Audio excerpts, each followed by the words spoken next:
You ever have one of those landlords that just wants to nickel and dime you for everything when you're getting ready to move out? There's still nail holes in the walls, or there's chunks sticking out of the floor, or whatever. Or have you been one of those potential home buyers that you're looking at a place and you're looking at things and you just start noticing small details that make you want to look further and further into the house, and end up making you not want to actually buy it at all? My name's John, and today I'm going to give you a few tips as a renter or someone selling your house that can actually do the exact opposite of that.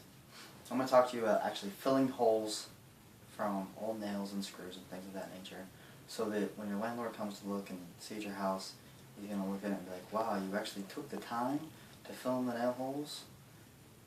Maybe it'll start looking a little bit less at the things you've done. Or as a seller, that potential home buyer will look at it and be, hey, you know what, this guy's actually done quite a bit of stuff to take care of this house. So it could help you in the long run.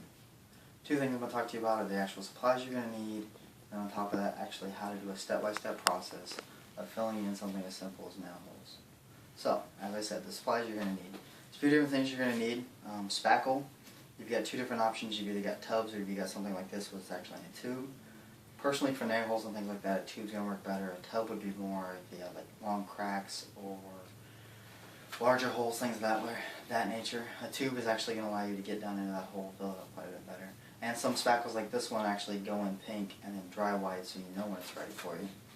Then you're also going to need something, a sanding block, something of that nature to actually sand it down. You can use sanding block, you can use sandpaper, steel wool even works. Just make sure if you have steel wool you're not using your kitchen version that's got cleaners in it. You're using just a plain steel wool, and it's actually like a fine grade sandpaper. It actually works quite well. And then you're also going to need some sort of paintbrush and paint. Paint, make sure that when you do your paint, you get paint that actually color matches your wall. You're not going to want to go get something that just you think matches. Make sure you actually have something that matches. If you don't know what's going to match, you can take a small chip down at Home Depot, Lowe's, Sherwin-Williams, some one of those stores, and actually get something that matches. So that way you don't want to get all these little polka dots everywhere, because you got something that you thought was close. So that's the main supplies that you're going to need. Now let's go to the actual step-by-step process. So here I've already actually taken the holes, the screws and everything out, so all I have is a hole.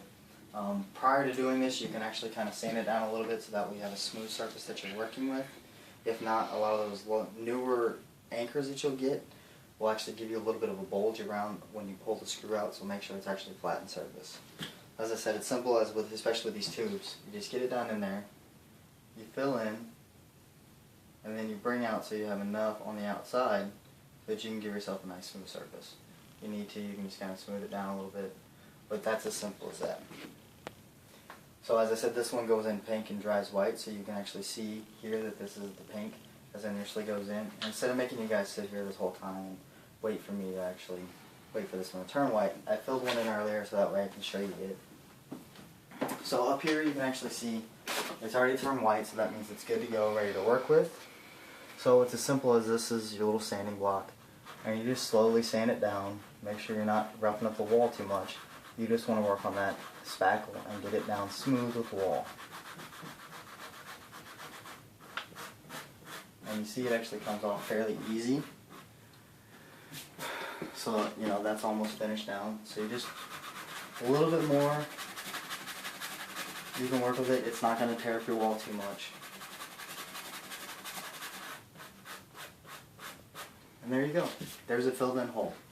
So your next step, like I said, is just going to be, you're going to paint it real quick. Just kind of brush all that excess dust off.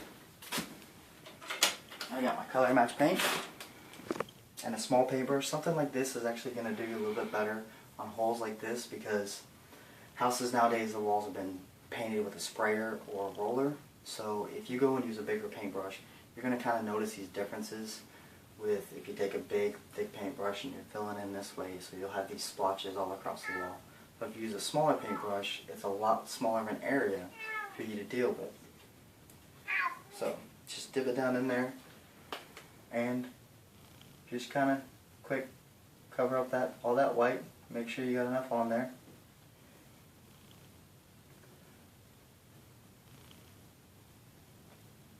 And there you go. Simple as that. filled in, painted over, you can always come back check to make sure later once it dries that you've got everything covered. And you'd be surprised that something as simple as that could actually mean a huge difference in the end. Like I said, your landlord comes in, he looks, and he's like, wow, you know what, you filled in all these nail holes. He's not really going to be looking more to depth in your house. Could be more money in your pocket. Could be the difference between you getting half your deposit or your whole deposit in the back. Or, as a potential home seller, it could make a huge difference for that family coming in, looking at your house and going, hey, you know what, this place is move-in ready as compared to the other one. I really like this place. Let's go ahead and buy this. So I hope you guys learned something today. Thanks. Have a good day.